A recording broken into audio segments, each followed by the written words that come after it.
Ivana Alawi inakalang magtatapos na ang kanyang buhay, nagpaalam na sa kanyang ina. Ibinahagi ng aktres at social media influencer na si Ivana Alawi ang kanyang personal na karanasan tungkol sa isang malubhang kalagayan ng kalusugan na dulot ng Polycystic Ovary Syndrome, PCOS, na nagresulta sa kanyang pagkakaospital at halos kamatayan. Sa kanyang YouTube vlog, inilahad ni Ivana ang masalimuot na mga pangyayari na nagdulot sa kanya ng matinding sakit at takot sa buhay. Ayon kay Ivana, nagsimula ang kanyang malubhang kalusugan nang magkaproblema siya sa kanyang mga ovaries at maagapan ito bilang isang sintomas ng PCOS. Isinalaysay niya na nagkaroon siya ng komplikasyon sa kanyang tiyan, kung saan napuno ito ng likido na nagdulot ng matinding paghirap sa kanya. Sa kwento ni Ivana, nagdesisyon siyang magtungo sa ospital nang hindi na niya kayang tiisin ang nararamdamang sakit. Ayon sa kanya,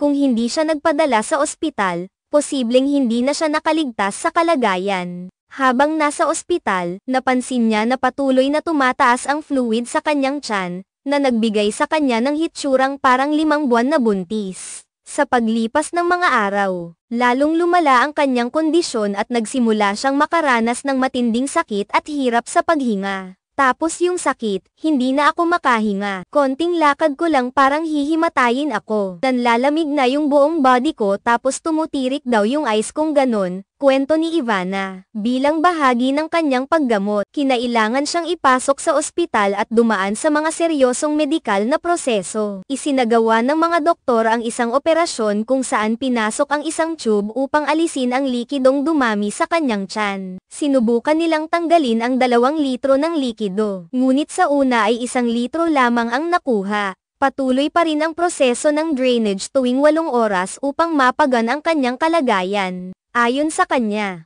ang sobrang dami ng likido ay nagbigay ng pressure sa kanyang mga baga, kaya't nahirapan siyang huminga at naramdaman niyang para siyang nalunod. Ang kondisyon ni Ivana ay nagdulot ng iba pang komplikasyon sa kanyang katawan. Sa loob ng 3 araw na siya ay naka-confine, hindi siya nakatayo at hindi nakapag-ihi. Maging ang kanyang puso ay nagkaroon ng mabilis na tibok, at nahirapan din siya sa pagtunaw ng pagkain. Ang kanyang katawan ay tila naiipit na. Kaya't nagkaroon siya ng mga doktor mula sa iba't ibang espesyalisasyon, mga doktor sa puso, baga, gastroenterology, at nephrology na regular na dumadalaw sa kanya upang masubaybayan ang kanyang kalagayan. Kahit na hindi pa tuluyang nakabawi si Ivana mula sa kanyang karamdaman, positibo siya at patuloy na nagpapagaling. Ayon sa kanya, "I'm still recovering. Hindi pa 100% okay." Nagpasalamat din siya sa mga tao na nagdasal para sa kanya at sa mga nagpadala ng kanilang suporta sa kanya sa social media. "Gusto kong mag-thank you sa lahat ng work ko na pumayag na mag-reschedule and also, sa lahat ng nag-message at nag-pray for me. Thank you so much,